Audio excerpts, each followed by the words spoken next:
좋은 아침입니다. 아침의 하나 뉴스 종합 비타민 아침의 매일경제 김은미입니다. 오늘의 일면 같이 들어가 보시죠. 매일경제입니다. 국회 하면 떠오르는 말 거부더라라는 거예요. 이게 무슨 얘기냐? 매일경제가 22대 국회가 개원을 하고 100일 동안 SNS상에서 국회랑 관련돼서 같이 언급이 됐던 단어들을 빅데이터 분석을 한번 해봤습니다. 그랬더니 가장 많이 나온 말이 거부더라라는 거예요. 이걸 좀 보겠습니다. 분석해본 결과 총 10만 9,188건, 거의 한 11만 건 정도 되죠. 근데 거부하다가 언급된 게시물이 7,400여 건으로 압도적인 1위였다. 그 뒤를 이어서 범죄, 의혹, 비난 순으로 가장 많이 언급이 됐더라라는 겁니다. 네. 지금 이게 국회랑 같이 연관된 얘기인 건데 떠오르는 말이 거부다라는 거. 이게 국민들이 지금 국회를 보는 시각인 거겠죠. 네. 그런데 어제도 국회는 또 줄다리기에 들어갔습니다. 어떤 줄다리기인지 다음 기사로 보시죠. 국민일보입니다. 이번이 골든타임. 야, 국민 희생만 들어. 무슨 얘기냐? 어제 이 정부의 이 연금개혁안, 국민연금개혁안을 두고서 여당과 야당이 또다시 보는 것처럼 줄다리기에 들어갔다라는 겁니다. 여당은 이번 정부안 요거 지금 논의해서 빨리 통과시켜야 됩니다. 지금이 골든타임이에요 라고 얘기를 하고 있고, 야당은 이거 지금 이 국민 희생만 늘 수 있는 오히려 안 좋은 안이다 라고 얘기를 하고 있어요. 세대별 차등 인상, 자동 조정 장치 이런 거 다 결국 꼼수다 라고 얘기를 하고 있습니다. 사실 여야 대립이 새롭지는 않죠. 네. 하지만 볼 때마다 느끼는 이 답답함이 계속 켜켜이 쌓이고 있다. 네. 국민들 마음에 계속 쌓이고 있다라는 점을 국회가 알아야 될 것 같습니다. 다음 기사 볼까요? 경향입니다. 야당 김 여사 공천 개입 의혹 넣고 특검법 재발의. 어제 김건희 여사가 지난 4월 총선 때 공천에 개입했다라는 의혹이 한 언론 보도로 나왔습니다. 이 관련해서 야당 즉각 관련해서 이 의혹을 넣고 김건희 여사 특검법을 다시 어제 발의를 했다라는 거예요. 네. 수정된 특검법을 발의했다라는 건데 요 얘기도 저희가 잠시 뒤에 대담으로 좀 짚어보겠습니다. 다음 기사 볼까요?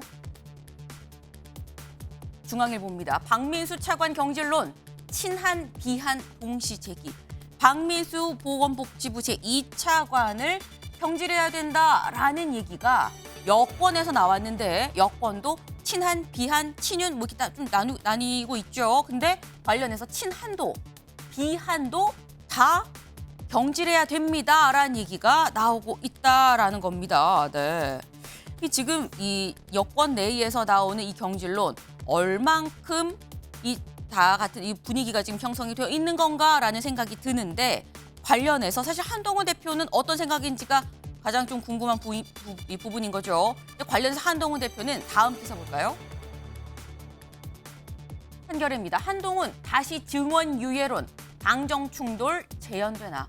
한동훈 대표는 어제 경질론 관련한 얘기는 없었습니다만 다시 한번 증원 유예론을 꺼내 들었습니다. 누구한테? 네. 어제 장상윤 사회수석을 비공개로 만났습니다. 그래서 앞서서 얘기했어도 고위당정 때 얘기했던 2026학년도 의대 정원 유예론을 다시 한번 제시를 했다라는 거죠.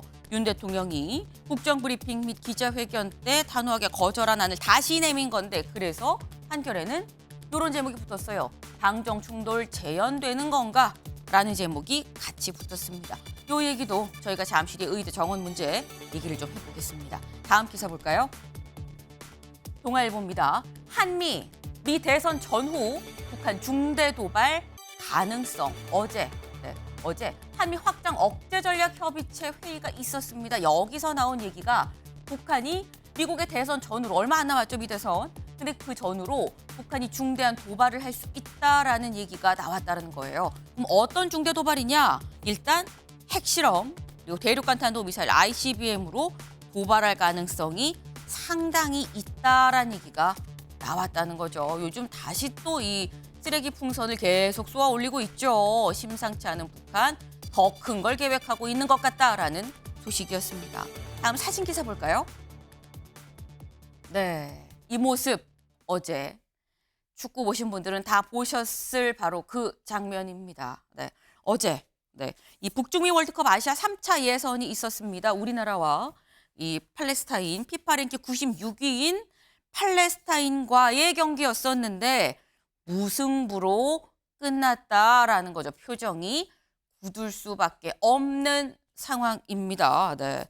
이 그냥 무승부가 아니라요. 오늘 조간은 충격의 무승부다. 졸전 끝 무승부다. 이런 제목들이 지금 같이 달렸어요. 왜? 우리나라 피파 랭킹은 23인데 무려 96위한테 73위 차이가 나는 이 팔레스타인한테 무승부라니라는 얘기인 거죠. 안 그래도 감독 선임을 놓고 상당히 좀 말들이 많았었는데 관련해서 홍 감독 입장에선 승리가 더 고팠을 텐데 더더욱 아쉬운 무승부였지 않겠나라는 생각이 듭니다. 어쩌면 홍 감독보다 더더욱 어제 경기가 승리해야 되는데 라고 간절하게 바랬던 사람 정몽규 축구협회장일 수도 있다. 왜? 어제 다른 사진 하나 더 볼까요? 어제 경기장에 이런 플래카드들이 상당히 많았다라는 겁니다. 한국 축구의 암흑시대, 네. 일진놀이 몽규, 협회는 삼류, 뭐 이런 플래카드들이 상당히 많이 붙었었다라는 거죠. 네. 어제 마침 또 국회 이 문화체육관광위원회에서 현안 질의를 앞두고 홍명보 감독과 정몽규 회장을 현안 질의 증인으로 채택을 했습니다. 때문에 어제의 무승부, 오는 24일 있을 이 국회 현안 질의에서 장작 땔감으로 쓰이게 되는 거 아닐까 하는 생각도 같이 드네요. 아침엔 매일경제 뉴스 종합 비타민 언제나처럼 TV로 좀 크게 보시다가요. 궁금한 점 유튜브 댓글로 남겨주시면 같이 좀 얘기를 해보겠습니다. 오늘 함께해 주실 분들 소개합니다. 안녕하세요.